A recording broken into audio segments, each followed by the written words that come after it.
Knowing your deadlines when it comes to tenders is super important. There'll be a clear timescale set out for completing and submitting the opportunity. We recommend that you look at when the deadline is and work backwards from that. If the deadline is in 4 weeks' time, maybe you want to submit in 3 weeks' time. If it's 3 weeks' time you want to submit in, when do you need to have a first draft? When do you need to speak to other people in the organization? Is there any information you need from people in your team that's going to take a little bit longer to gather, such as contract performance information or details around pricing? Those things need to be set in motion early in the process to make sure that you're working towards a deadline that everyone's aware of and to make sure that your submission is on time.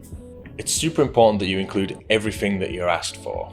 When it comes to submitting a tender submission, there'll be a number of things that are requested within the documentation. This can be case studies, it might be method statements, it might be copies of your company accounts or health and safety track record, it could be copies of certification, but make sure that you very early on in the process read the documentation, make yourself a checklist. Sometimes within the documentation they'll include a checklist, but it's always good to have one even if they don't include it. Make sure you've got all your documents in order because you don't want to have a last minute rush looking for your ICO certificate that no one can find and then realizing you haven't got it. So just make sure you've got your house in order and have a plan for it. Is your tender in the right format and proofread? In the documentation, you'll typically be asked to produce your response in a certain way. They might say you have to use a template, which could be a Word document. They might say you can create your own document. It might be an Excel spreadsheet, but make sure that you're aware of what that is. Quite often there's restrictions on things like the text type or the character size. So just make sure you're aware of what that is. Get your document in the right formatting. There's nothing worse than working to a page count and then realizing you've got the text the wrong size and you've wrote too much or too little. So just make sure you have all that in order before you get going. And of course, proofread. You won't be scored marks on how well your English is put together, but it's always nice to read a document and it flow well and to not have loads and loads of typos in. There's some great tools out there. I personally use Grammarly because I find it's really helpful in terms of making sure that the document flows in the right way that I want it to.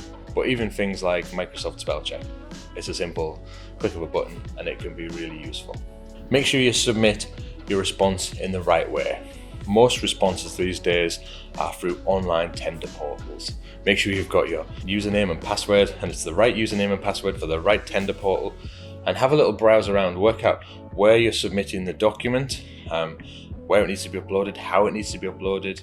Sometimes the portals can run pretty slow around usually midday because that's when most submissions are due in, and at that time you might have hundreds of different tenders all needing to be submitted at the same time on the same portal, lots of people uploading documents, and it can work super slow. So just have a think about that, try and upload some of the standard information in advance if you can, and just consider how that's going to impact the tender process. Make sure you've got the right people available and aware of what you're doing so you can get the right clarification. So if you need decisions in your company, or if you need to ask certain questions, there's a set time frame that you can ask questions within the tender process. In the documentation, you'll have a set deadline for submission, but you'll also have a deadline for asking questions or a clarification question deadline.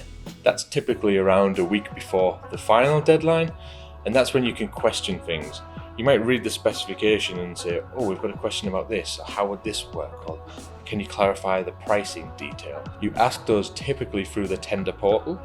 So you write in your question, you submit it to them, and they'll get that clarification back to you. It's important that you use the official route to ask these questions, because part of the process is if you ask a question and it's relevant to everyone, the response goes back to everyone, so you're all on a level playing field. And similarly, other suppliers may be asking questions and you'll get the clarification back from questions that they've asked.